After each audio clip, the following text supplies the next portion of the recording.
Let's begin by offering our respects to ISKCON founder Acharya and our preeminent Shiksha Guru, His Divine Grace, A.C. Bhaktivedanta Swami Srila Prabhupada.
Srila Prabhupada ki Jai. Jai. Om Agyana Timirandasya Jnananjana Shalakaya Chakshurunmilitam Yena Tasmai Shri Gurave Namaha.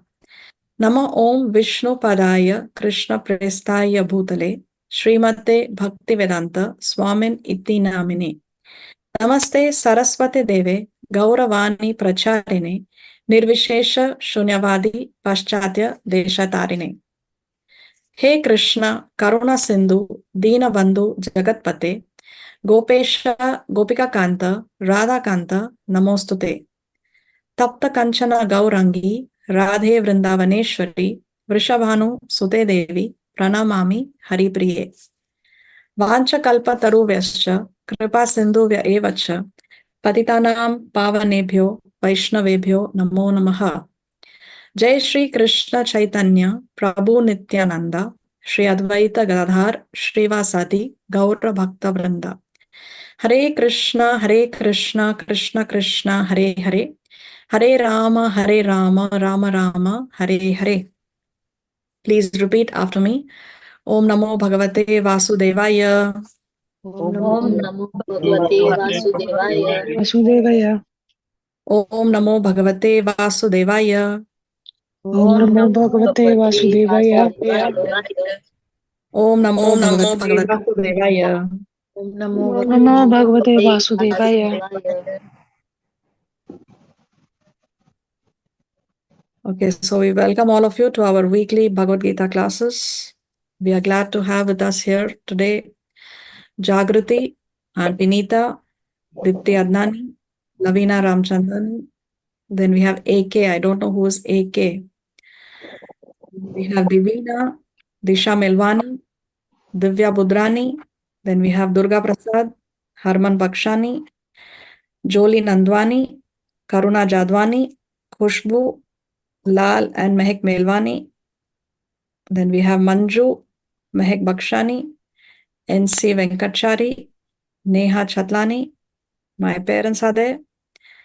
Then we have Ritu Lalwani, Saket, Sri Radhe Hari Devidasi, Suhani, Shivani, and Harsha. Okay. So what did we see in the previous class?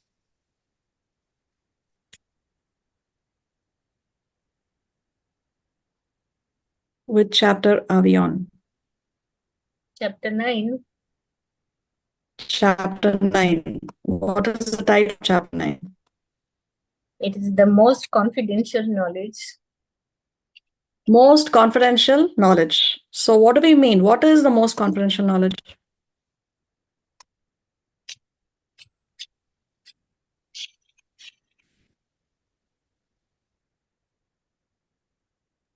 From which what we know, then we don't have to know anything else.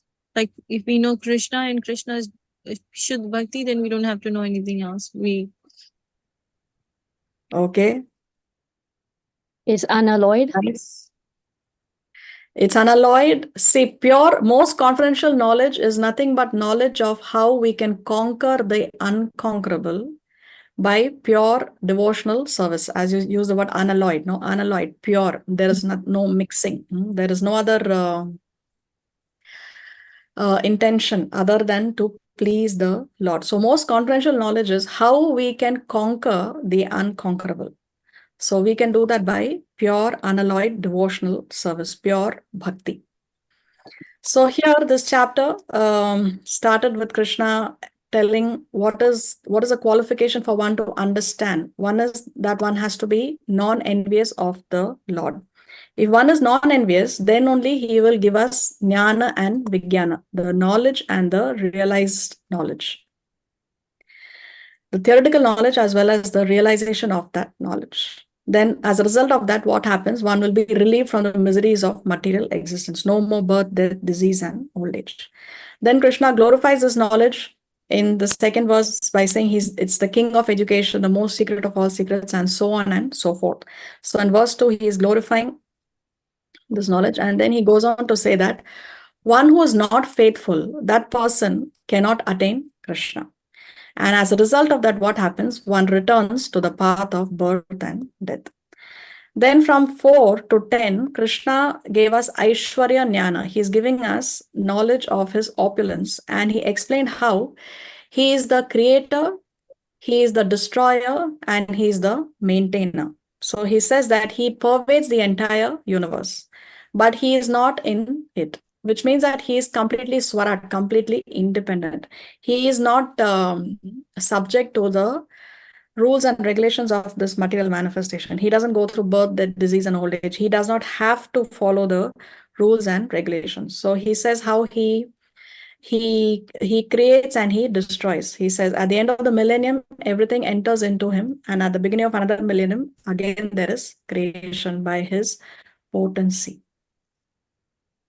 Then he says the whole cosmic order is under me. So Krishna is saying that everything, the whole cosmic order is under Krishna. Just by his willing, everything is created and destroyed and maintained. Krishna doesn't have to work in a tedious manner. No, he doesn't have to be. Just by his willing, everything is created, destroyed, and maintained. And then Krishna says that no work can bind him. So although he has created everything, he destroys everything, he maintains everything, Krishna remains completely detached from all material activities. And Krishna says that he is neutral. So he does not interfere with the law of karma. He will only interfere with the law of karma when one surrenders to Krishna. Unless and until one doesn't surrender to Krishna, one is under the rules and regulations of one is under the karmic cycle. One has to suffer or enjoy for one's good and bad activities. But once one surrenders to Krishna, then Krishna, one is under the direct protection of Krishna. Now, whatever comes directly from Krishna. So Krishna is like a judge who's neutral. When a judgment is passed, the cause of the judgment is not the judge. The cause of the judgment is the person who has committed the crime. Then in the 10th verse, Krishna says that how this material nature is working under my direction. Krishna says it is working under my direction. He says this very famous verse. He says, Maya Dhyakshena Prakriti. This Prakriti, this material world is under the Adhyaksha or under the superintendence of Maya. Maya means me, mine. So Krishna is saying that this whole material nature is running under my superintendence. Okay, so today we will start from verse number 11. Does anybody have any questions? We can proceed to today's class. Gracias.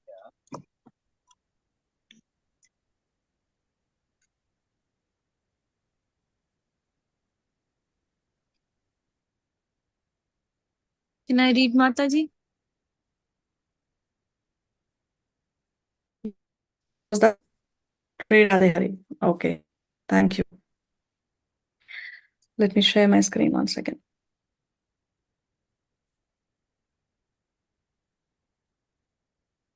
So today we'll see section 3, verses 11, and we'll see how far we can go.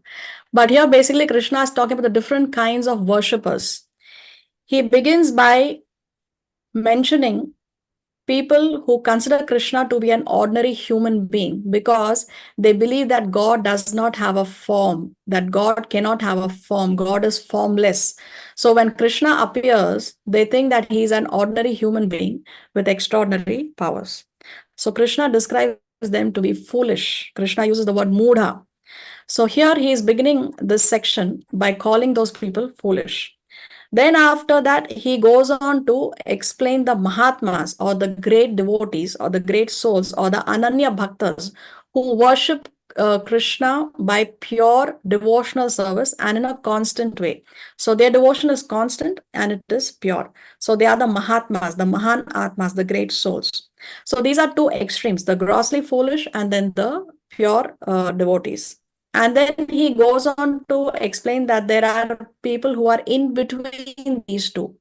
The indirect worshippers, those who are worshipping Krishna in an indirect way. So they don't know that the object that they are worshipping or the person that they are worshipping is actually they are worshipping Krishna only. So who are these three indirect worshippers? Ekatvena, Prathakvena, and Vishvata Mukham. Ekatvena, those who are worshipping Krishna as one without a second. He who worships himself as one with the Supreme Lord. So these are the Mayavadis. We will go in detail when we go to these verses. And then Prathakvena is the worshipping of the demigods, the devatas. So that's why as diverse in many people say, why do you have so many gods? So Krishna will throw light upon demigod worship in this section. And then Vishvato Mukham, or worshipping Krishna in the universal form. So this Ekatvena, Krishna will elaborate in chapter 12, the first 5 shlokas. He only mentions it here in shloka number 15, but he will elaborate it in this particular section. And then Prathakvena, he will elaborate in this very chapter, verses 22-25. Here we will see about the worship of the devatas or the demigods. Then worshipping of the universal form, Vishvato Mukham, he will elaborate in this chapter 16-19, verses 16-19, and also in chapter number 11. Of course, chapter 11 is the whole chapter that is dedicated to when Krishna showed the universal form or the Virat Roop. One must remember that this Virat Roop, this universal form, is a material manifestation. Krishna is not living in that Virat Roop, in that universal form, in any part of the spiritual world. No, in Goloka, he is living in his two-handed form. In the Vaikuntha, he is in his four-handed form.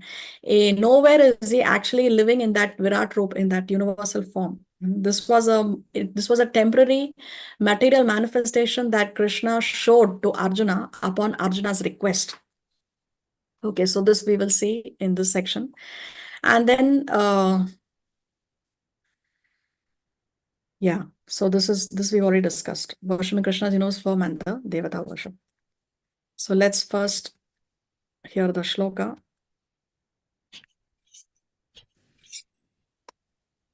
अवजानन्ति मां मूढा मानुषीं तनुमाश्रितम् परं भावमजानन्तो मम भूतमहेश्वरम्.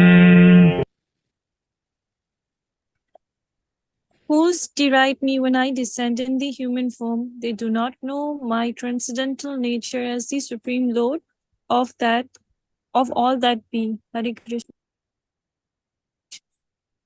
So fools deride me when I descend in the human form, Krishna is saying. So he's saying that these are mudas, foolish people, because they cannot accept that the Lord can come in the human form, because they say that God is formless.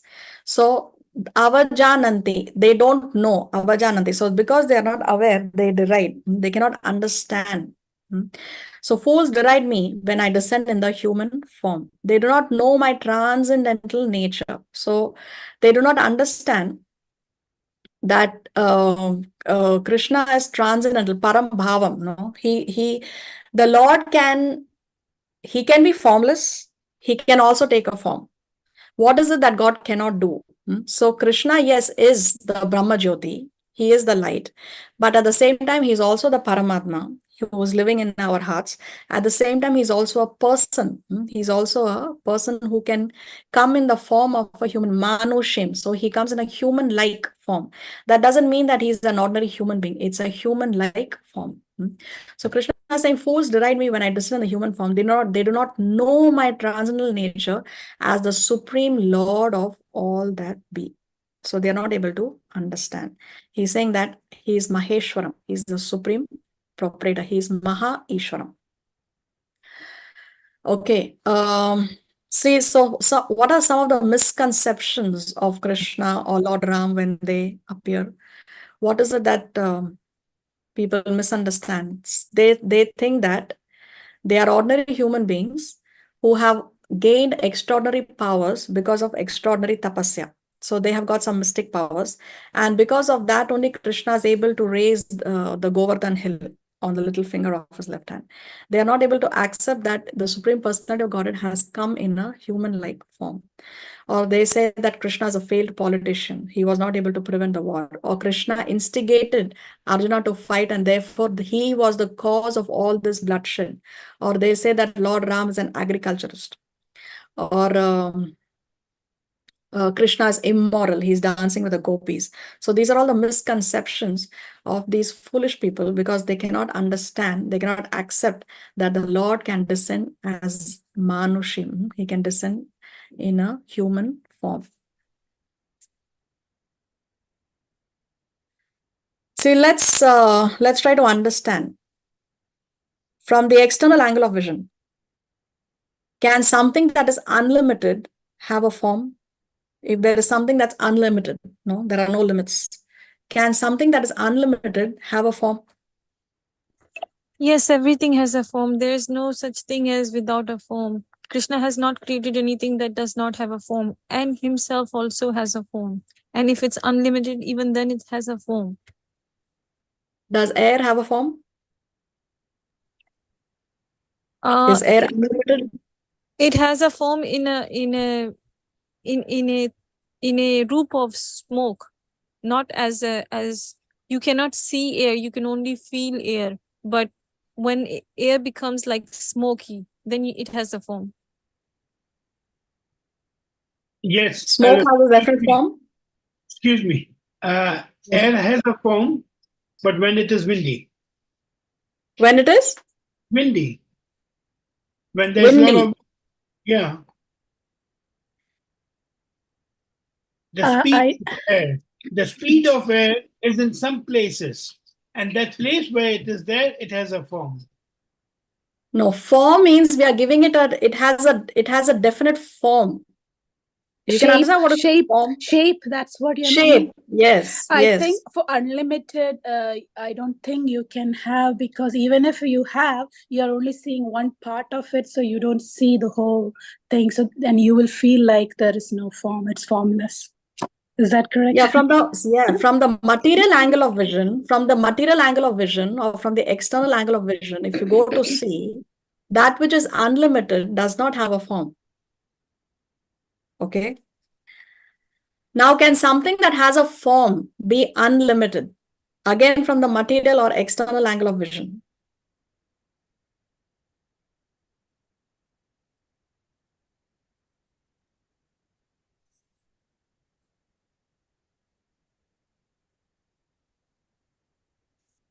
Can something that has a form be unlimited? We are talking about from the material angle of vision. No. No. But now, is Krishna unlimited? Is Krishna Ananta? Yes. Yes. Yeah, because Krishna is, he himself said, as we saw in the first section of this, the second section of this chapter, Krishna says that he has pervaded the entire universe. So he is unlimited. Does Krishna have a form? Yes.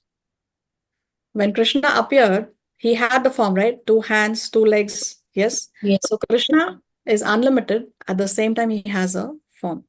So how to understand this? Because he can take the form.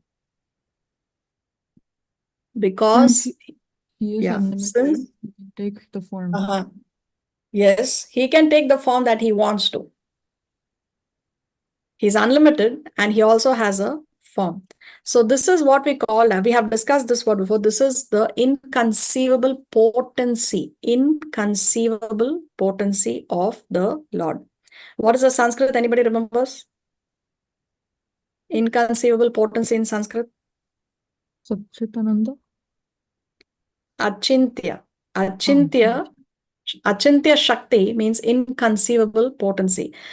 So although Krishna is unlimited, he still has a form. This is called as the Achintya Shakti, the Lord's inconceivable power or potency. So Krishna uses the word here Param Bhavam. See, he uses the word Param Bhavam. The absolute truth can have a form and still be unlimited. This is called as the Lord's inconceivable power, Achintya Shakti. Lord Krishna can have a form that fits in the lap of Mother Yashoda. But when he opens the mouth, the entire universe is seen. So if you think of this from the material angle of vision, one would say, how is that possible? If a child is sitting in the lap of his mother, and when he opens the mouth, the entire universe can be seen. How can that be possible? Because Krishna is within the universe, and still how the universe can be within him. It doesn't make sense. No, materially, it does not make sense. So this is the mistake that most people make from our material logic, or we try to apply our material understanding to spiritual concepts. And then we say, all this is nonsense. This is not possible.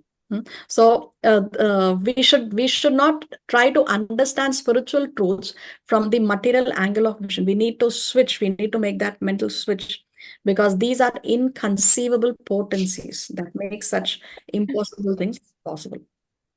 Even when Krishna is in the universe is still in him. So this is what Krishna says, Krishna's Param Bhavam, the Achintya Shakti, the inconceivable potency of Krishna. See, there are two kinds of impersonalists. Why we are talking about impersonalists here is because Krishna is talking about those who, fools deride me when I descend the human form. So there are two kinds of impersonalists, Brahmavadis and Mayavadis. The Brahmavadis have an attraction towards the impersonal Brahman effulgence and desire to merge into it. They have some chances of advancement as they are not offensive to the absolute truth. So the Brahmavadis are innocent in the sense that they do not offend the Lord. They have a natural attraction towards the Brahma Jyoti, and their desire is to merge in the Brahma Jyoti, and it stops at that. But the Mayavadis, they are offensive.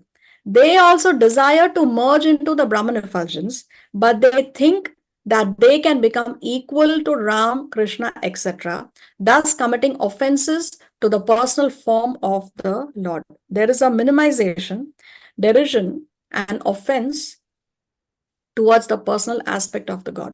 So why are the Mayavadis offensive? Why are they committing aparad towards the Lord? Is because they think that they can become equal to the Lord.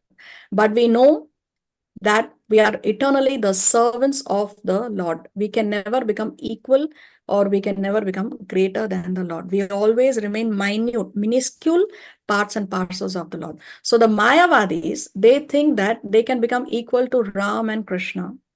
How? By spiritual advancement. They think that now we are covered by the different modes of material nature. When one is covered by the mode of goodness, passion, ignorance, therefore we cannot become equal to Ram and Krishna. But then by advancing spiritually, we can also get those kind of powers and potency, and we can become equal to Ram and Krishna. So this thinking that you can become equal to God is actually you're committing an offense to the Lord, because you are minimizing or deriding the supreme personality of Godhead. So therefore the Mayavadis are offensive. Brahmavadis, they have an attraction to the Brahman effulgence and they desire to merge, but they do not think that they can become equal to God. So therefore they are not offensive. But the Mayavadis, they are offensive. So Mayavad understanding is see every human being as God. So therefore, when they greet each other, when the Mayavadi sannyasis, they greet each other, oh, you are God, I am God, everyone is God. This is how they see each other. No? So see every human being as God. That is the Mayavad understanding. But what is the correct understanding? See the Lord in every human being, which is you, whenever you see every, not only every human being, but every living entity, you see the Lord in every living entity. How? Because the Paramatma is residing in the heart of every living entity. And that's the reason why a devotee does not want to harm even a small ant. See, therefore, Chaitanya Mahaprabhu has warned. Mayavadi Bhashya Sunile Haya Sarvanasha. Sarvanash, your spiritual life will be finished if you hear Sunile, if you hear the Bhashya, if you hear from the Mayavadi. So Chaitanya Mahaprabhu has strictly warned. He says, if you hear from a Mayavadi, then your spiritual life will be finished because you are offending directly the Supreme Personality of Godhead. Therefore, it is strictly prohibited to hear from the Mayavadi sannyasis. What's the Mayavad philosophy? When Brahman comes in contact with the mode of goodness, extraordinary entities with supernatural powers, they will manifest. When Brahman comes in contact with mode of passion, Brahman is nothing but the Brahman effulgence, the light emanating from Krishna's body. So when Brahman comes in contact with mode of passion, living entities are manifested, jivas. When Brahman comes in contact with the mode of ignorance, material world is manifested, jagat. So we are not like Krishna and Rama because we have not realized our strength. This is the Mayavad philosophy. When we raise ourselves to the level of goodness, then we can become like Ram and Krishna. So we can become equal to Ram and Krishna when we raise ourselves, when we advance ourselves to the level of goodness. So this is their faulty philosophy. So refutation. If everything is formless, why do we need lokas? Why do we need abodes? If everything is formless, then why do we need places of existence? We know that there is Brahma Loka, we know that there is Naraka Loka, we know that there is Swarga Loka, we know there is Yama Loka. So we have all these lokas. No, lokas means places of residence. So everything is formless. Then why do you need a place of residence? It does not make sense. So if everything is formless, why do we need lokas? Why do we need abodes? See, this is the time when Krishna appeared in the prison house of Kamsa. Vasudev then saw the newborn child who had very wonderful lotus-like eyes and who bore in his 4 hands the 4 weapons, Shankha, Chakra, Gada and Padma. The conch, the Sudarshan Chakra, the mace and the lotus flower. 2 are for the devotees and 2 are for the demons. On his chest was the mark of Srivatsa and on his neck the brilliant Kaustuba gem. Dressed in yellow, his body blackish like dense cloud, his scattered hair fully grown, and his helmet and earrings sparkling uncommonly with the valuable gem Vaidurya. The child, decorated with a brilliant belt, armlets, bangles, and other ornaments, appeared very wonderful.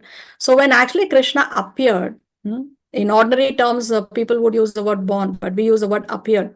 When Krishna appeared in the jail of Kamsa to Vasudeva and Devaki, he actually came in this 4-handed form. You can see here. He came in this 4-handed form. We even know what kind of jewels he was wearing. We even know the color of his clothes. Krishna always dresses in yellow. You will always see Krishna dressed in yellow, Balaram dressed in blue. So we even know the color of Krishna's clothes. That is the beauty of our Shastra. Where else will you get this information? So you see how Krishna appeared in this 4-handed form. And then upon the request of Devaki, he took the form of a newborn child. But this is how Krishna appeared in the jail. So Krishna can take any form that he likes. Which form is this? Virati Rupa. The Virat Roop, yes, or the universal form which he showed to Krishna on the battlefield. And here, what is he doing? He's preaching Arjuna. Yeah. What's happening? After he showed the Virat Roop, then what happened? Then he showed his normal. Then he showed his Narayan Roop, and after that he showed his Krishna Roop. Yes, he showed first his 4-handed form, And then he showed his two-handed form. So the point is, one cannot say that God is formless. God is formless. He is also can have a form. Okay. Because there's nothing that God cannot do. Krishna can take the his original form is a two-handed form. This is how he resides in Goloka. In Goloka, he's residing in his original two-handed form. But he can manifest the four-handed form. He can manifest the universal form with thousands of eyes, thousands of hands, thousands of legs. He can manifest the form that he likes. So Krishna is saying that they are moodas, they can get carried away. So not only, even the demigods, sometimes they can get bewildered by Krishna. So let's see one example here. Agasura. Agasura was one 8-mile long snake demon that Krishna killed when he was only 5 years old. Agasura assumed the form of a python and expanded himself to a length of 8 miles and the height of a mountain. His mouth seemed to extend from the surface of the earth to the heavenly planets. Having assumed this feature, Agasura lay on the road. Krishna's friends thought that the demon's form was one of the beautiful spots of Vrindavan and proceeded towards the mouth of the gigantic figure. Krishna was waiting outside and Agasura was waiting for Krishna, thinking that as soon as Krishna entered, he would close his mouth so that everyone would die. While awaiting for Krishna, he refrained from swallowing the boys. In the meantime, Krishna was thinking how to save the boys and kill Agasura. Thus, he entered the mouth of the gigantic Asura, and when he was within the demon's mouth, along with his friends, he expanded his body to such an extent that the Asura suffocated and died. After this, Krishna, by casting his nectarian glance upon his friends, brought them back to life, and with pleasure, they all came out unhurt. When this pastime was performed, Krishna was only 5. So here expanded his form from within the body of Agasura. Now, post this, what happened? Lord Brahma comes into the scene. After Krishna killed Agasura, Brahma saw him as a cowherd boy surrounded by his friends with a lump of food held in his left hand. So here, after this Agasura was killed, now Krishna is sharing his lunch with his friends, Gopa friends, no? And lunch boxes are being exchanged. Krishna is eating from the lunch boxes of his friends and vice versa. So seeing all this, Lord Brahma was bewildered. He was surprised how a little boy like Krishna could act so wonderfully. He is wondering, is this the same little boy who actually killed that fearful demon Agasura? So he hit upon a plan to test Krishna's powers for himself. He thought, after his friends and calves have mysteriously disappeared, what will this little boy Krishna do? He stole all the calves and cowherd boys and took them to a different place. So Lord Brahma has now kidnapped all the calves and the Gopa friends of Krishna. Now what did Krishna do? Krishna expanded himself as each one of those Gopa boys and each one of those calves. Okay, he expanded. Why he did that is so that the mothers do not feel separation from their children. So, and when this pastime happened, it is described in the Bhagavatam, you can read that how the cows and the mothers of the Gopa friends, they were showering even more love on them. Actually, they are not their children. They actually Krishna expanded, right? And he has taken the form of those calves and those gopas. So it's not this, and usually a mother would recognize the child, but here the cows and the mothers, they were showering even more love and affection on these boys and calves. Then now Lord Brahma has returned after earthly 1 year. 1 year has passed on the earth planet, but for Brahma it was just one moment. No, after one moment of Brahma, he has come back to see what's going on, what's happening. And then what did Lord Brahma see? Lord Brahma saw how Krishna has expanded into each one of those boys and calves. And you can see how Brahma was completely bewildered at what he saw. So when 1 full year had passed, Brahma returned and saw that Krishna was still engaged as usual with his friends and the calves and cows. Then Krishna exhibited all the calves and cowherd boys as the four-handed forms of Narayan. Brahma could then understand Krishna's potency, and he was astonished by the pastimes of Krishna, his worshipable Lord. So this is, you can see how even the Devatas, Brahma is actually the most intelligent living entity. He is the first recipient of Vedic knowledge. At the dawn of creation, he received Vedic knowledge via the sound vibration of Krishna's flute. No? And so he is the most intelligent living entity. But even Lord Brahma was bewildered by Krishna. After seeing this, Lord Brahma hastily got down from his swan carrier, fell down like a golden rod, and touched the lotus feet of Lord Krishna with the tips of the 4 crowns on his heads. So this is our Brahma, no? Our universe. The Brahma of our universe has 4 heads. Offering his obeisances, he bathed the feet of Krishna with the waters of his tears of joy, rising and falling again and again at the lotus feet of Lord Krishna for a long time. Lord Brahma remembered over and over the Lord's greatness he had just seen. Then rising very gradually and wiping his 2 eyes, Lord Brahma looked up at Mukunda. Lord Brahma, his head bent low, his mind concentrated with his body trembling, very humbly began with faltering words to offer praises to Lord Krishna. So if you go and read in the Srimad Bhagavatam, you can read the prayers that Lord Brahma offered to Krishna at the end of this pastime. This is called as the Brahma Vimohana Leela, or the pastime when Lord Brahma was bewildered. Mukunda, what does this name of Krishna Mukunda mean? Liberation. What's that? Merciful. Liberation, mukti. Liberation. More. What does the name mean? Krishna means liberation? What? No, Mukund is We're when missing something. Huh?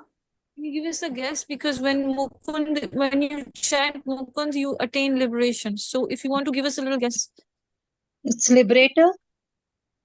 Liberator, yes, one who gives liberation. Very nice. So Mukunda means the one who can give you liberation. That is what this name means of Krishna. Okay. See a nice article written by Chaitanya Charan Prabhu. The sun is self-luminous, yet those who are under a cloud cannot see it.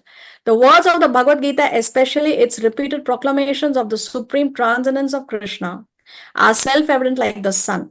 Yet the self-evident is not evident to us due to the cloud of misconception. So we see how Krishna over and over again in the Bhagavad Gita is establishing how he is a supreme personality of God and how he is a supreme controller, how everything is under his superintendence, how everything is functioning because of his will. Over and over again, Krishna is proclaiming this in the Bhagavad Gita.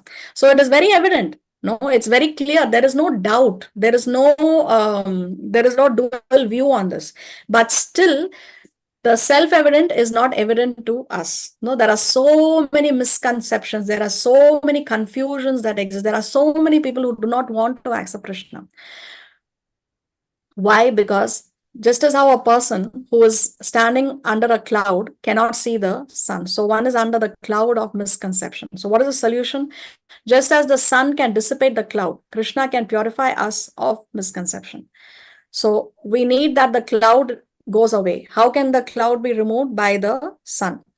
So in the same way, we need to let the sun-like wisdom of the Gita fall on our mind and intelligence. If we just take this wisdom of Gita, apply it in our lives, use our mind and intelligence to apply this knowledge, then we will not be under the cloud of illusion.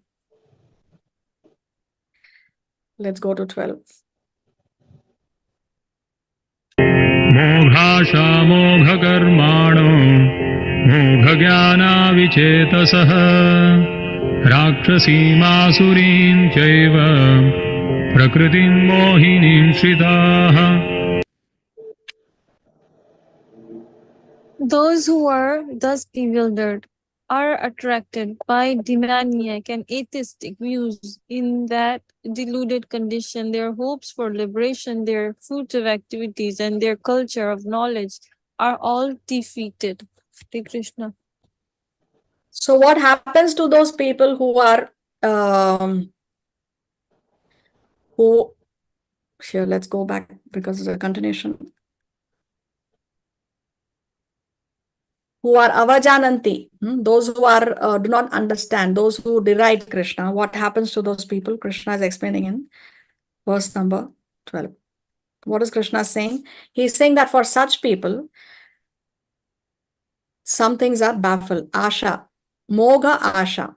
So asha means hope. Their hopes are baffled. Moga asha, then moga karmano. Even their fruitive activities are baffled. Then moga jnana. Their knowledge also is baffled. So for such people who deride the Lord when he comes in this human-like form, their hopes their fruitive activities, their knowledge, everything is baffled, Krishna is saying. And then Krishna is saying that that view of is what he is saying, that it is Rakshasim and Asurim. It is demoniac and it is atheistic. Such views that Krishna or Lord is formless, Krishna is saying that it is Rakshasim and Asurim. It is atheistic and demoniac.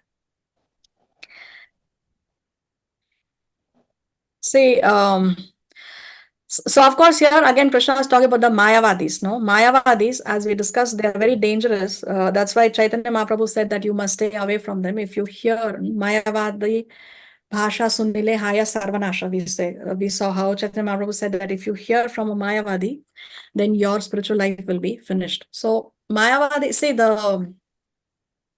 in a hospital, let's say there are two categories of people, no, the sick, those who are sick and those who are healthy. So if the sick people, they are dressed like a patient, so you know that they are sick. And the doctors who are healthy, they are dressed up like doctors, so you know that they are healthy and you can trust them. They come near you and they treat you, etc. But if somebody is sick and he's dressed up like he's a doctor and he comes near you and treats you, then that is a very dangerous situation, isn't it? So that's what these Mayavadis are, because they are dressed like a devotee. No, they are in saffron clothes and they are renunciants. They are dressed like devotees, but actually they are in the diseased condition, because as Krishna said that they are avajanati ma moda. These foolish people, they deride me when I come in the human form. So that is why the Mayavadis are very, very dangerous. So when somebody is sick and dressed up as a healthy being, he can do you more harm than a person who's actually sick and you know that the person is sick. So you know how to approach such a person. So how does a doctor approach such a person? Then you have to approach them with precaution, with a lot of precaution, just as how a doctor would approach a patient who has a disease that can spread. For example, now during the pandemic, no, when the doctors were treating COVID patients, they had all kinds of masks and the kind of clothes or the gear in order to not get infected by that disease. So with a lot of precaution, they approach such patients. So same thing with the Mayavadis. Now, say Krishna has explained the Mudhas, the ones who believe that, or the Mayavadis, the ones who believe that they can become equal to God. God does not have a form. Now Krishna explains the other extreme, the Mahatmas, the great souls, the Ananya Bhaktas, those who worship the Lord without any other intention but to please the Lord. Let's see now what Krishna says. महात्मानस्तु मां पार्थ दैवीं प्रकृतिमाश्रिताः भजन्त्यनन्यमनसो ज्ञात्वा भूतादिमव्ययम्. O son of Partha, those who are not deluded, the great souls are under the protection of the divine nature. They are fully engaged in devotional service because they know me as the Supreme Personality of Godhead, original and... What name is this? Partha?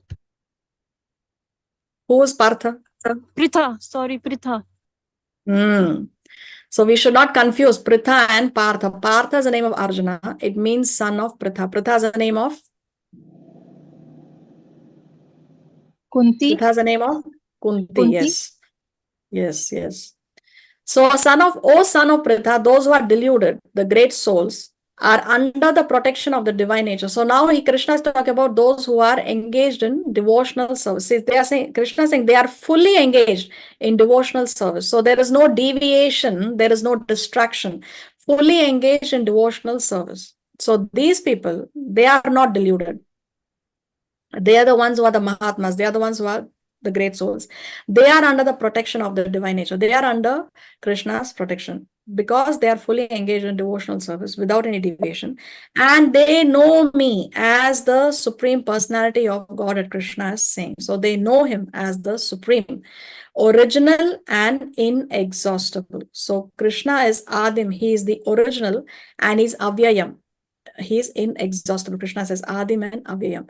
So they know that the Lord is original. everything has come.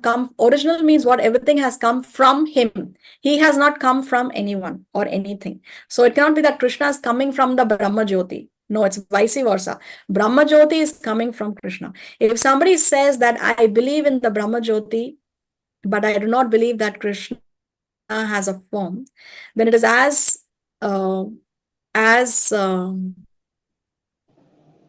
incorrect as saying that I believe in the sunshine, but I do not believe in the sun. Because the sunshine is coming from the sun. The source of the sunshine is the sun. So the source of that Brahma Jyoti is Krishna's body. The Brahma Jyoti is the light that is emanating from Krishna's body. So it's absurd to say that I believe in the sunshine, but I do not believe in the sun. So it's absurd to say that I believe in the Brahma Jyoti, but I do not believe in Krishna. So the Mahatmas are those people who are doing, what are they doing? Bhajanti Ananya Manaso. Ananya means there is no other deviation. There is in the mind, there is nothing else that is distracting. Only Bhajanti, only rendering of devotional service. So that person is a Mahatma. Krishna continues in 14 about the Mahatmas. Satatam kirtayanto mam yatantascha dridhavrataah namasyantascha mam bhaktya nityayukta upasate. Always chanting my glories, endeavoring with great determination, bowing down before me, these great souls reproachfully worship me with devotion. So these are the 4 things that a Mahatma does. What are the 4 things that a Mahatma does? Always chanting my glories. Satatam, always. What do they do always? Kirtayanto. They are chanting the glories of whom? Mam. Krishna is saying my. So Satatam Kirtayanto Mam. Always chanting my glories. And Yatantascha Dridhavrata, with great determination. No deviation. With great determination, they are worshipping the Lord. Namasyantas, they are bowing down before me. And Nitya Yukta Upasate, they are worshipping me with devotion. Upasana means to worship. So Nitya Yukta, they are perpetually worshipping me with devotion. Nitya Yukta means perpetually, always. So these are the 4 activities of a Mahatma. Always chanting my glories, endeavoring with great determination, bowing down before me, and perpetually worshipping me with devotion, Krishna is saying. So now he has described the 2 extremes. Now Krishna will go on to talk about those who are in between these 2 extremes. But before we go to that section, let's now discuss a little bit about Mahatma. A Mahatma does these 4 things, is what Krishna has said. So which of the following categories of people can become a Mahatma?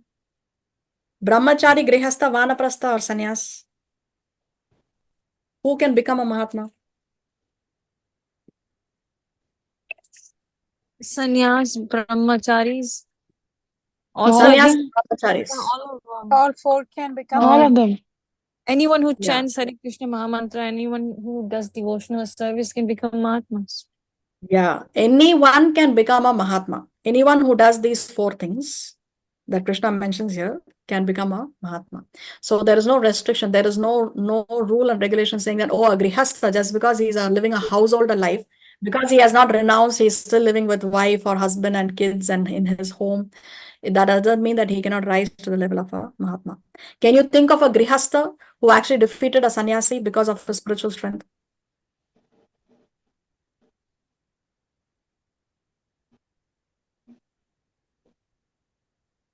Ambarish was, no, not him. Yes, Ambarish, you're on the right track. Ambarish was a He was also Garast, but he had his devotional service, and I think Durvasa Muni came to him and all of that. yes. And Yes. Durvasa Muni was Mahatma, and he was also a Mahatma, but both had to keep Ekadashi. One had to break because according to the time, one had to take a bath in the Ganga and return back. And so, but he also did his devotional service and on his own. Like he would do everything perfectly, and he would do everything with time consuming table. Like everything has to be done the way the Shastra Vedas have accordingly made the system, So Okay, he was- okay, that's good enough. That's good. Let's not go into details because we've already given this story. We've explained the story in our classes in the past. So, yes, Ambarish Maharaj was a grihastha and he was able to defeat Durvasa Muni, who was a sannyasi, by his spiritual strength. Then, Brahmana, Kshatriya, Vaishya, Shudra, who can become a Mahatma? Brahman. Brahman, Kshatriyas. What about Kshatriyas? Was Arjuna a Kshatriya? All of No. them. Yeah, all of Yes. them again can become a Mahatma. Even a Shudra, a Vaishya, a Kshatriya, they can also become Mahatmas. A Kshatriya who became a Mahatma was Arjuna. Imagine Krishna is personally pulling his chariot. Can you think of a Shudra who rose to the level of a Mahatma? Someone who was born from the womb of a maid servant in the Mahabharata. Vidur. Oh, Vidur, yes, very nice, Shivani. So Vidura was born from the womb of a mason, Shudra birth, but he rose to the level of a Mahatma. Adult child, can you think of a child who became a Mahatma and defeated his father, an adult, a very powerful demon? Prahlad. Prahlad Maharaj. Prahlad, yes. Educated, uneducated. Can you think of an uneducated person who personally received the mercy of Chaitanya Mahaprabhu? Haridas Thakur. Haridas Thakur was not uneducated. Uneducated. Valmiki. No? Was it Jadai Madai? No, we have discussed how a Brahman was given the instruction by his spiritual master to read the Bhagavad Gita, but because he was uneducated, he didn't know how to read. He was not able to read, but he was just flipping through the pages and he was crying.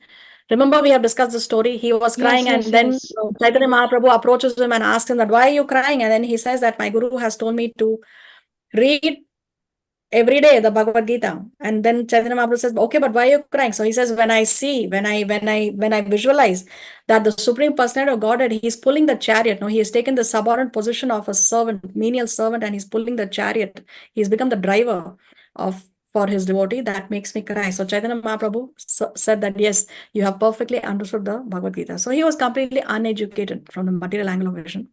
But Chaitanya Mahaprabhu said, you have completely, perfectly understood the Bhagavad Gita. Man, woman, can you think of a woman who became a guru and made many devotees on the strength of her preaching? Female gurus are also a controversial subject matter today, but this was 500 years back. Who was that? Was it the prostitute that came and No, then Chaitanya Mahaprabhu's mother. No.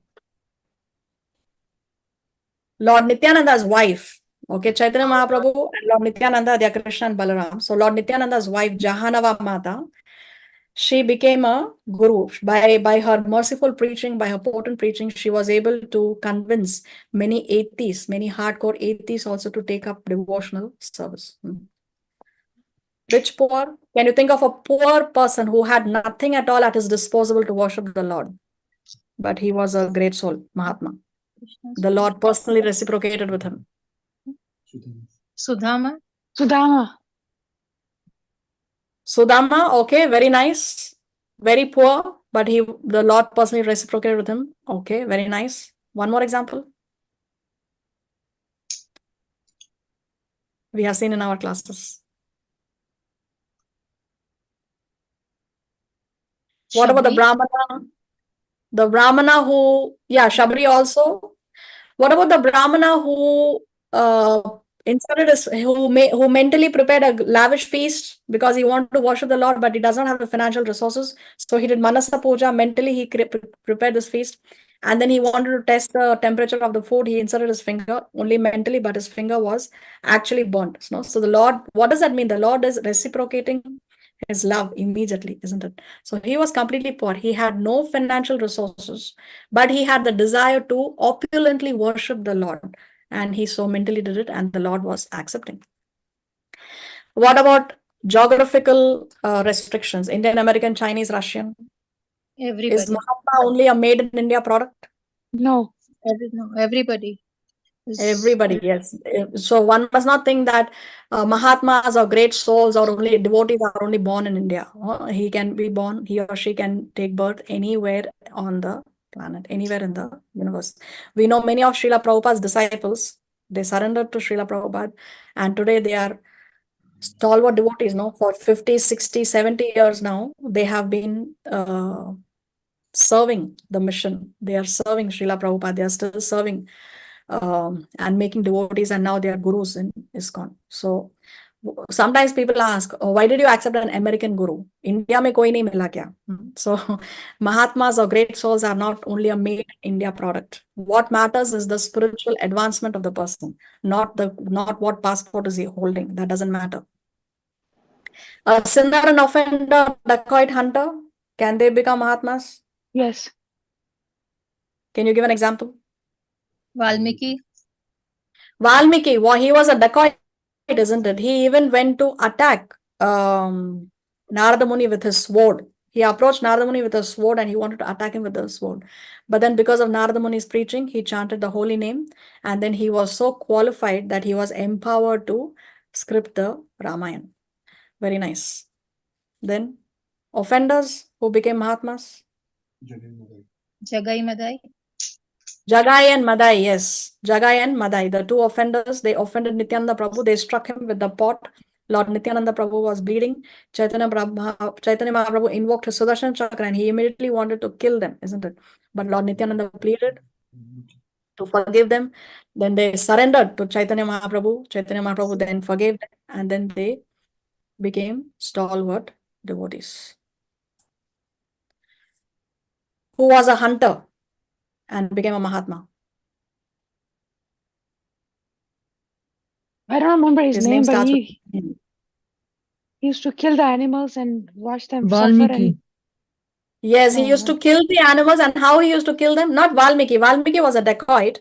We are talking about a hunter. He used to He half wouldn't kill them the fully. He would make them suffer and watch them. Yes, he would not kill them fully. He would make them suffer. No, so he would half kill them, and he would rejoice or be very happy to see how they are suffering before they give up their body. So even he was convinced. Who convinced him to take to devotional service? Narad Muni. Narada Muni again. No, so his name was Brigari. Brigari the hunter. So yes, even a sinner, offender, dacoit, a hunter, no matter who, even they can become a Mahatma. Civilized, uncivilized, Both.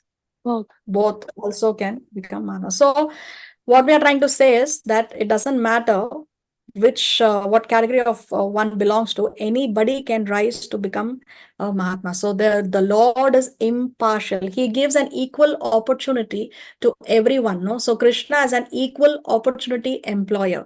He's not saying, oh, you are an offender, oh, you are an American, you are born in the family of dog eaters, oh, you are born in a Shudra low caste family, you are born in an untouchable family, so you cannot become a Mahatma. No, Krishna is an equal opportunity employer. He is giving equal opportunity to everyone to come and take advantage of the fact that if they surrender unto him, they can rise to the level of being a great soul, a Mahatma.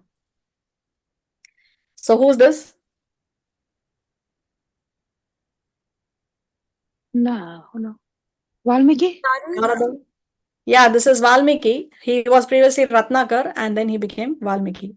Who is this? Haridas Thakur.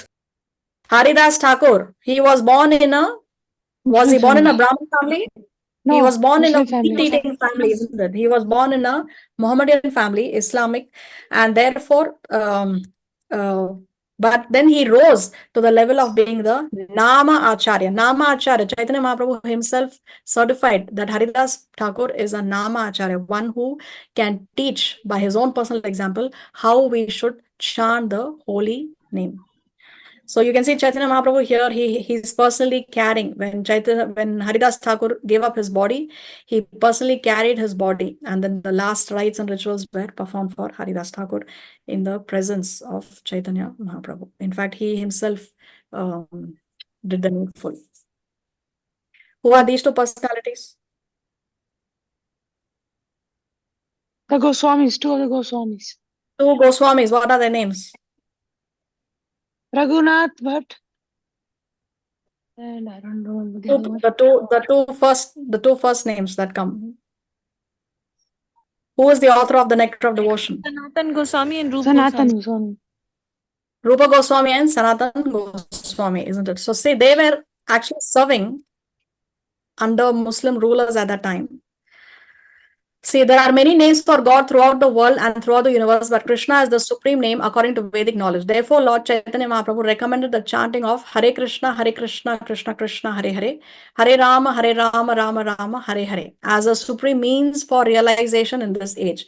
Chaitanya Mahaprabhu did not make any distinctions to caste or social position. Indeed, most of his foremost disciples were considered to be fallen in society. Chaitanya Mahaprabhu even appointed Haridas Thakur, a Muslim, as Namacharya or preceptor of the holy names. Similarly, Rupa Goswami and Sanatan Goswami, who were Lord Chaitanya's principal disciples, were formerly known as Shakara Malik and Dabira Khasa and were employed by the Muslim government. So in those days, the Hindus were so strict that if a Brahmana accepted service from a non-Hindu, he was immediately ostracized from the Hindu society. So this is what Rupa Goswami and Sanatan Goswami did. They were actually serving the Muslim government. No, so actually at that time, if such a thing would happen, that immediately they would be ostracized from the service, from the society. But despite this, Rupa Goswami and Sanatan Goswami were made principal authorities in the science of Krishna by Chaitanya Mahaprabhu. So there is no bar against anyone. Anyone can become a spiritual master provided he knows the science of Krishna. So this is about Haridas Thakur. You can see how Haridas Thakur became so powerful, such a pure devotee, that by his preaching, by his chanting, he was able to convince a prostitute to completely surrender. You can read this detail when we share the slides in the next class. So see the potency of the chanting of the holy name. That's why he is the Nama Acharya. And then this is the story of Jagai and Madai. How Jagai and Madai also went through a complete transformation. Having received the mercy of Chaitanya Mahaprabhu and Lord Nityananda, both the brothers became completely transformed. They would chant 200,000 names of the Lord every day, offer everyone humble obeisances, and constantly berate themselves for their past sinful activities. Madai in particular was very remorseful at the fact that he had caused physical harm to Nityananda Prabhu and would shed many tears for this. Finally, he approached the Lord and begged for some act of atonement. The compassionate Lord assured him that he was completely forgiven.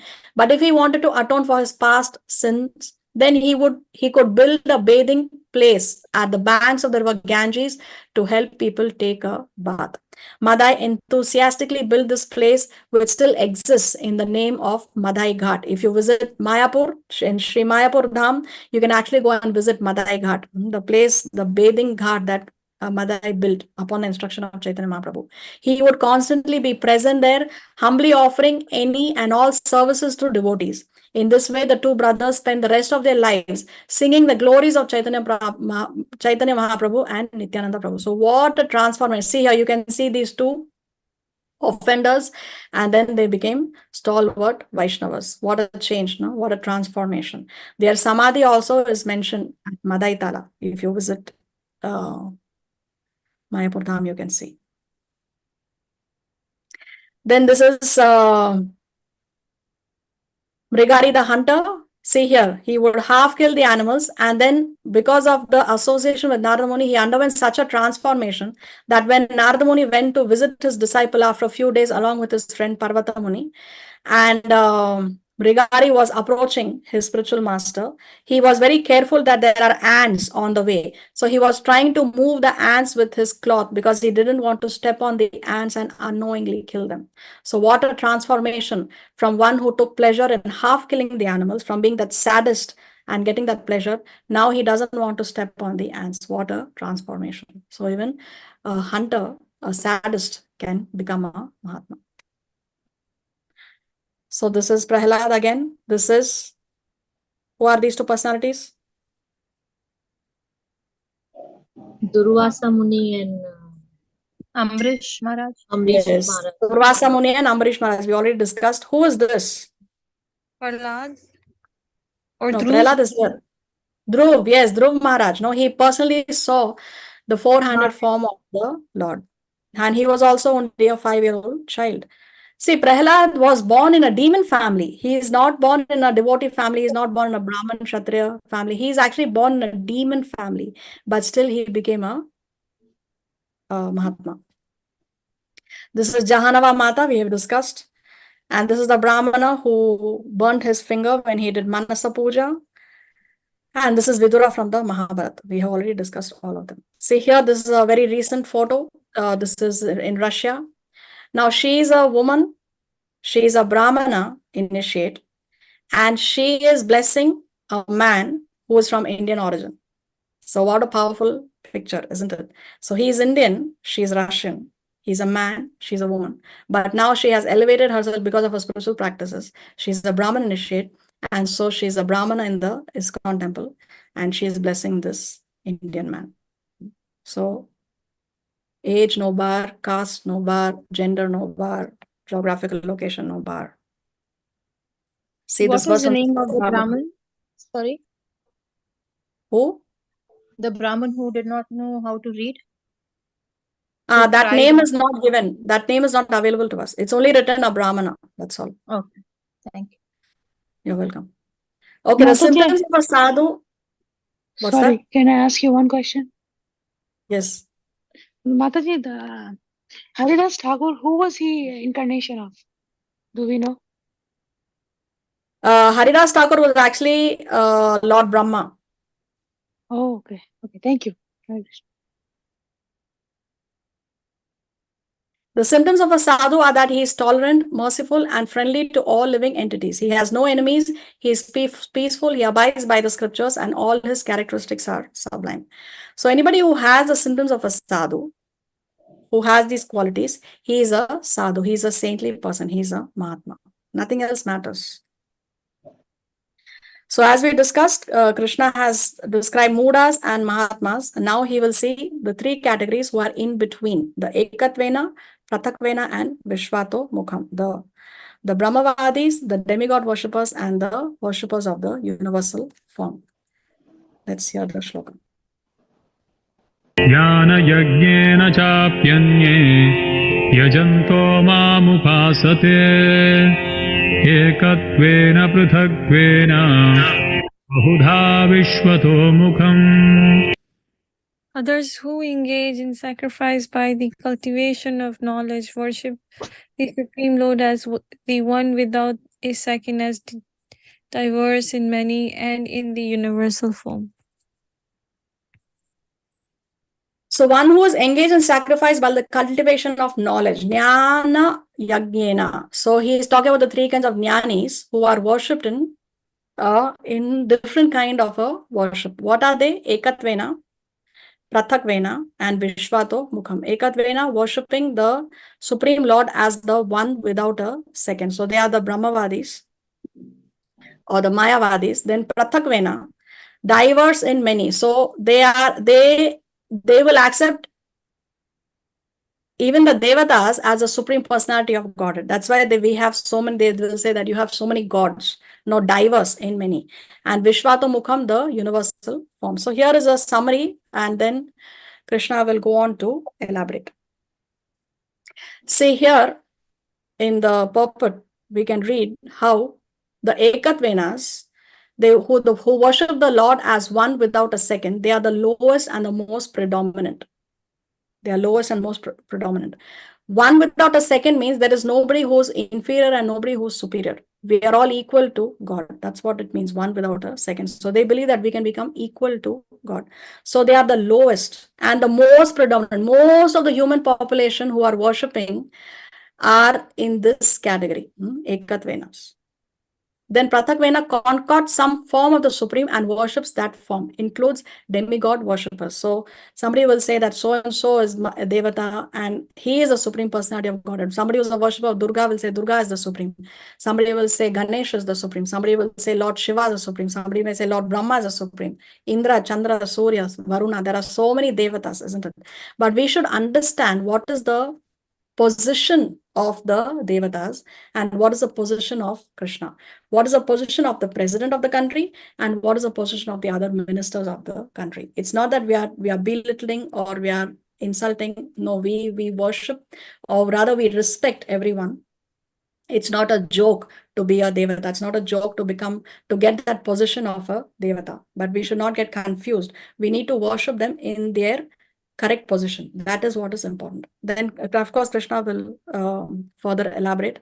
And Vishvato Mukham, accepting the universal form as the supreme material meditational tool to reach the absolute truth. So we have already discussed how this universal form is actually something that Krishna manifested at that time. But he is not actually existing in that universal form in some loka, in Goloka or Vaikuntha Loka. It's not like that. So Vishvata Mukham is the best of these three. And these worshippers, they consider universe to be the supreme organism and worship that. They cannot conceive of anything beyond this material manifestation. So these people, they cannot conceive anything beyond material manifestation. So therefore, they are worshipping that material manifestation. And here this is discussed in 16 to 19. Let's see, 16. Aham kraturaham yajñah swadhaham aushadham mantrohamahame aham agniraham hutam. But it is I who am the ritual, I the sacrifice, the offering to the ancestors, the healing herb, the transcendental chant. I am the butter and the fire and the offering. So here Krishna is talking about how to recognize and worship him in the universal form. In the universal form. So here what is Krishna saying? It is I who am the ritual, I the sacrifice. He is the offering to the ancestors. He is the healing herb, the transcendental chant. He is the butter and the fire and the offering. So all the elements that are used for a yajna, that Krishna is mentioning, that everything is him. Krishna is all these elements, all these principal elements that are used to do the yajna. So here he is mentioning only the principal elements. So he's saying that he is the ritual. He is the sacrifice. He is the offering to the ancestors. He is the healing herb. Healing herb here, what is offered? Ghee, right?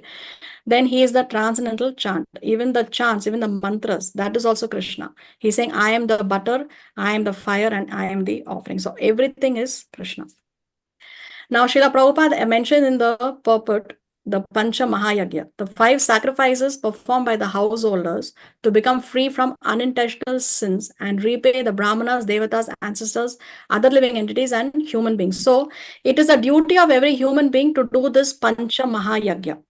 Why? Because by this Pancha Mahayagya, we can please these 5 categories of people that are mentioned here. Why do we need to please these 5 categories of people that are mentioned here? Because we are indebted to these 5 categories of people. We are indebted to the Brahmanas because they teach us the Shastra. So therefore, we need to please the Brahmana. We need to please the Devatas because the Devatas are providing us our necessities like the sunlight, the moonlight, water, knowledge. No, so these are all there's a devata in charge for every single thing. Even for the blinking of our eyes, there is one devata who is in charge. So for everything there are devatas, different categories are there. Then ancestors, we are indebted to our ancestors, to our parents, because we have got this body, we have got this birth because of them. Other living entities, we are indebted, for example, to the bees for our honey. We depend on the cow for our milk. From the milk, we make so many nice products, butter, ghee, and we depend on the sheep for our wool. So like that, we are dependent on other living entities and fellow human beings. We are dependent on other human beings. Like somebody else is growing the crop for us. No, somebody else is bringing them to the city. We just have to go to the shop and purchase it. So like that, we are dependent on other human beings also. So therefore, because in order to repay the debt of these 5 categories of people, we have to do these 5 yajnas. So how do we please the Brahmanas? When we teach and study the Shastra, then we can please the Brahmanas. How do we please the Devatas? By performing yajnas. How do we please the ancestors? By doing the Shraddha ceremony, by doing Tarpana or offering of water. That's how we can please our ancestors, our Pitras.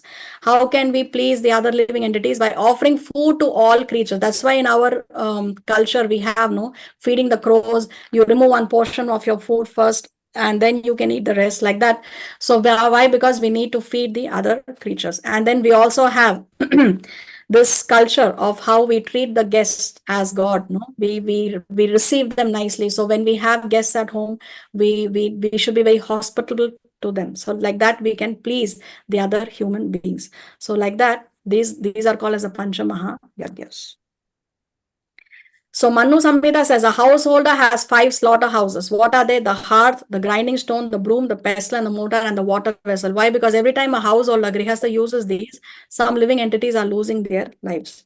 So in order to successfully expiate the offenses committed by the means, these 5 yagyas are recommended in our Shastras.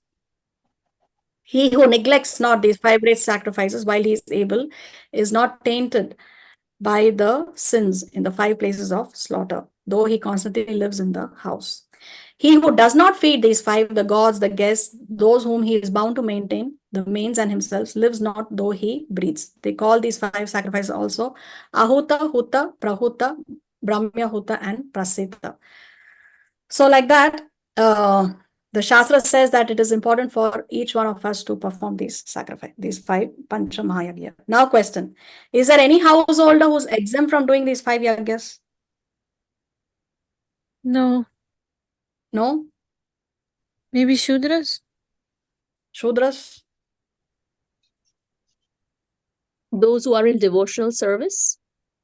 Exactly, yes. Very nice, Varsha. Those who are engaged in rendering devotional service unto Krishna are to be understood to have performed all the sacrifices recommended in the Vedas. So if one is engaged in devotional service to Krishna, if one is engaged in bhakti, then there is no need to perform these 5 yagyas, because it is considered to be already done. Remember, everything else is a subset within the superset of devotional service. So if you are engaged in devotional service, then there is no need to perform this Pancha Mahayagya, because by worshipping Krishna, by pleasing Krishna, you are automatically pleasing the Brahmanas, you are automatically pleasing the other living entities, pleasing the human beings, pleasing the Devatas, you are automatically pleasing everybody else. So therefore, only they are exempt from doing these 5 yagyas. Let's go to 17. पिताहमस्य जगतो माता धाता पितामहः वेद्यं पवित्रमोङ्कार ऋक्सामयजुरेव च. I am the father of this universe, the mother, the support, and the grandsire. I am the object of knowledge, the purifier, and the syllable Om. I am also the Rig, the Sama, and the Yajurvedas.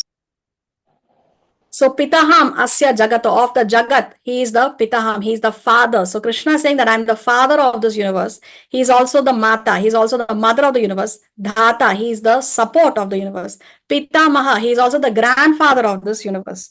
He is Vedyam, he is also the object of knowledge. From the Vedas, ultimately you have to come to the conclusion who is to be known after all the studies of the Vedas. It is Krishna who has to be known. So Krishna is saying he is the object of knowledge. From all that knowledge, who has to be known? He is that object. No? So Krishna is the object of knowledge, he's saying. He is the purifier. He is Pavitram. How he is a purifier? Just by reading about Krishna, just by reading about his pastimes or reading the Bhagavad Gita, one can get purified. So Krishna is the purifier. Just by reading his message, his pastimes, his leelas, his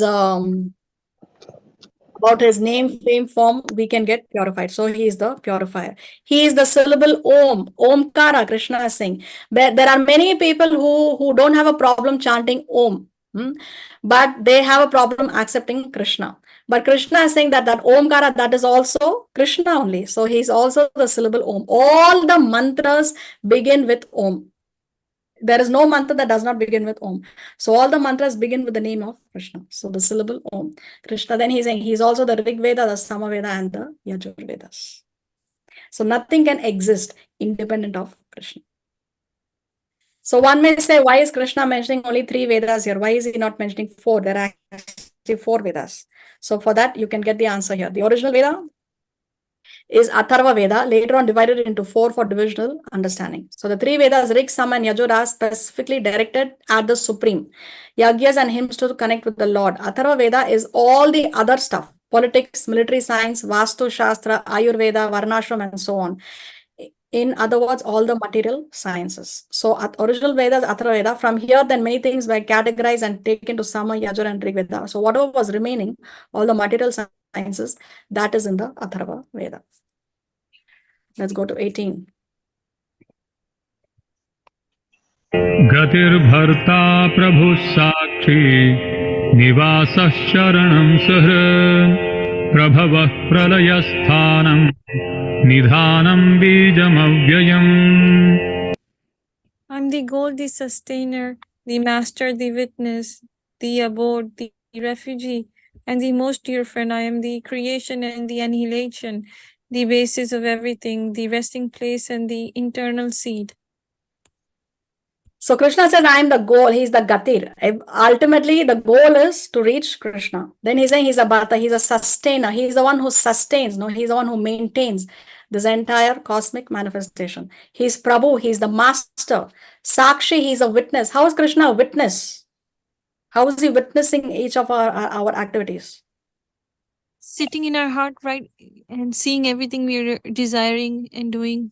Exactly. As a super soul, he's witnessing each of our activities. So he's saying he's Sakshi. Then he's saying he is Nivasa. He's the abode. Sharanam, he is the ultimate refuge. And Suhrit, he is the most dear friend. We have discussed how Krishna is the most dear friend for each and every one of us because he's accompanying us as a super soul when we change all these millions and millions of bodies, birth and death, every time when we are worms in the stool, when we're in the body of a dog, cow, and pig, eating stool in the body of a pig. Also, Krishna is accompanying us as the super soul. So there is no greater friend. There is no friend who's more dear to us than Krishna.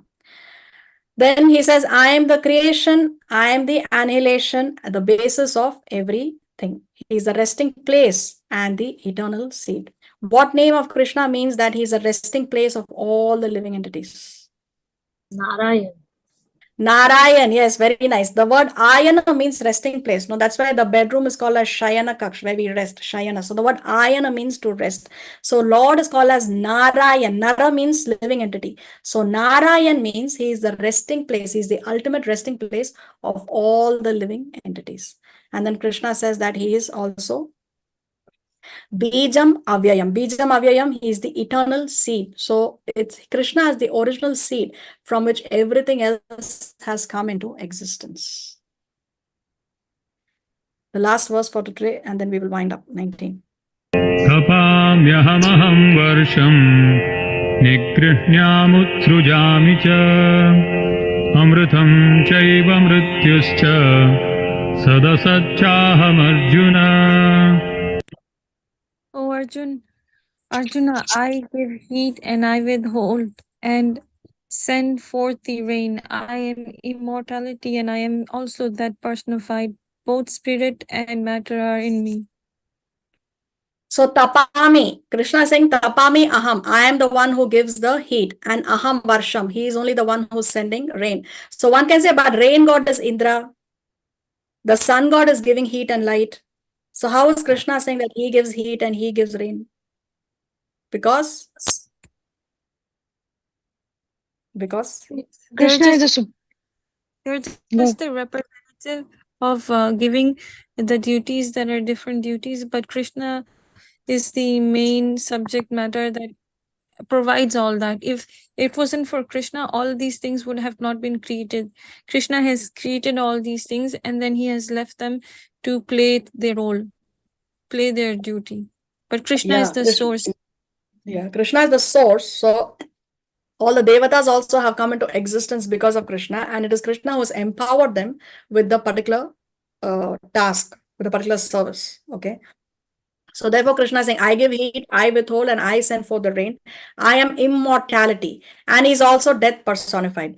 For the non-devotees, he is death personified. For the devotees, he is immortality. How? Because for the devotees, now no more birth and no more death. So Krishna is immortality for his devotees.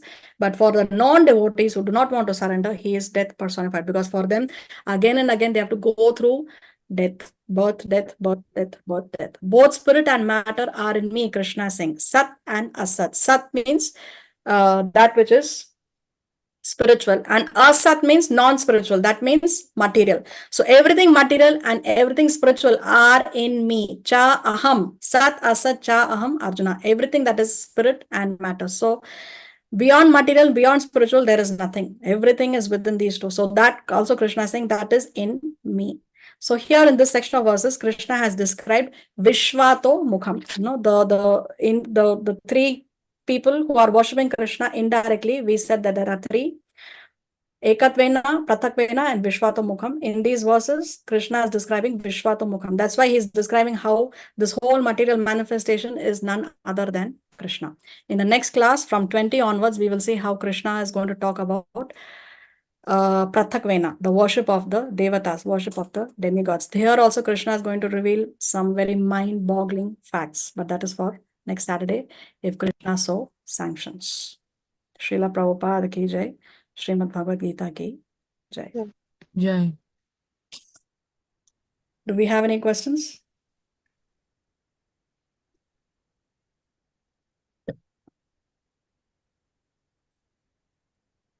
Can I ask you a question? Yes. It says 19 Shloka Tapanyam Aham Varsham.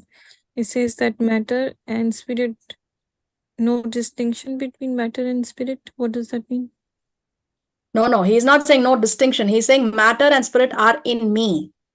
So Yes, everything that is material is in Krishna, everything that is spiritual is in Krishna. He's not saying that there is no distinction. Okay, there's a sentence here. It says no one can ascertain that for Krishna there is no distinction. Okay. For Krishna there For is not. him, there is no distinction. Yes, of course, for him, everything is coming from him. For him, it does not matter whether Krishna is in the material world or he's in the spiritual world. It does not matter. No. He can do his pastimes here also. And even when he's in the material world, he remains untouched by material contamination. So for him, of course, there is no distinction. Okay, thank you. I just didn't read the whole sentence. I was reading the last part first and then the first part second. Sorry. I have a tendency to do that. Hare Krishna. Hare Krishna. Okay, what else?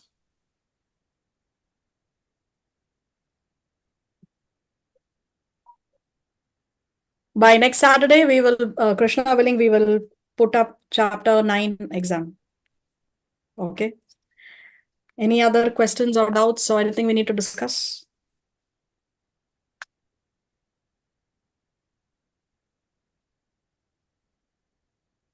Okay, then, since there is nothing more to speak, we'll wind up for the day. See you all next week if Krishna so sanctions. Vanchakalpatarubhyascha kripa sindhu vyevacha patitanam pavanebhyo vaishnavebhyo namo namaha. Srila Prabhupada ki jai. Srimad Bhagavad ki jai. Jai. Hare Krishna, Pranam Krishna, Mataji. Hare Krishna. Hare Krishna. Thank you. Hare Thank you. Krishna, Mataji.